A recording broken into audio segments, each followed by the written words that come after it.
We'll be continuing on examples of why we should keep our mouths shut when God blesses us. This is part 3.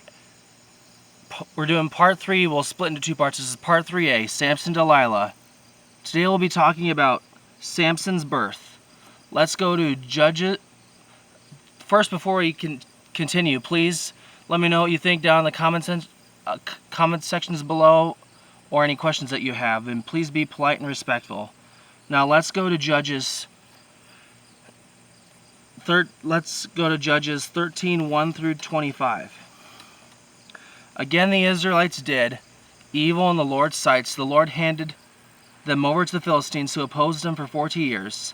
In those days, a man named Manoah from the tribe of Dan lived in the town of Zorah. His wife was unable to become pregnant, and they had no children. The angel of the Lord appeared to Manoah's wife and said, "Even though you have been unable to have children, you will soon become pregnant and give birth to a son. So be careful, you must not drink wine or any other alcoholic drink, nor eat any forbidden food. You'll become pregnant and give birth to a son, and his hair must never be cut, for he will be dedicated to God as a Nazarite from birth. He will begin to rescue Israel from the Philistines." So far, what you will see is Samson's strength. The blessing that God gave Samson is the hair, which is the source of his strength here. The woman, let's continue. We're in verse 6 now. The woman ran and told her husband, "A man of God appeared to me. He looked like one of God's angels, terrifying to see. I didn't ask where he was from, and he didn't tell me his name. But he told me, 'You will become pregnant and give birth to a son. You must not drink wine or any other alcoholic drink, nor eat any forbidden food. For your son will be dedicated to God as a Nazarite from the moment of his birth until the day of his death.' Then Manoah prayed to the Lord, saying, 'Lord, please let the man of God come back to us and give us more instructions about this son who is to be born.' God answered Manoah's prayer, and the angel of God appeared once again to his wife as she was sitting in the field, but her husband Manoah was not with her. So she quickly ran and told her husband, 'The man who appeared to me the other day is here again.'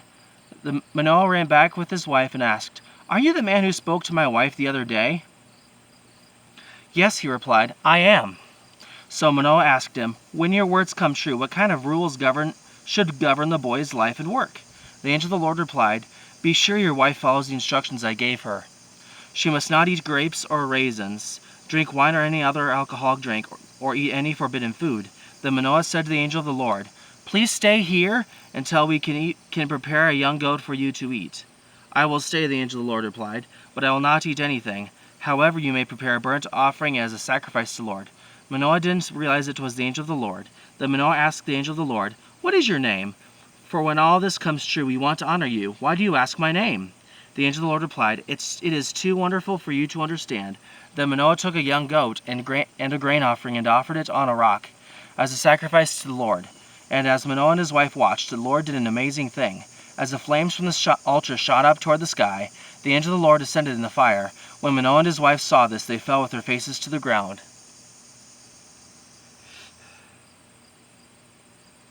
The angel did not appear again to Manoah and his wife. Manoah finally realized it was the angel of the Lord. And he said to his wife, 'We will certainly die, for we have seen God.' But his wife said, 'If the Lord were going to kill us, he wouldn't have accepted our burnt offering and grain offering. He wouldn't have appeared to us and told us this wonderful thing and done these miracles.' When her son was born, she named him Samson, and the Lord blessed him as he grew up. And the Spirit of the Lord began to stir him while he lived in Mahanadan, which is located between the towns of Zorah and Eshtal." We see here God blessed Samson with hair being the source of his strength. I hope you enjoyed this video. God loves you, and I love you too. Bye.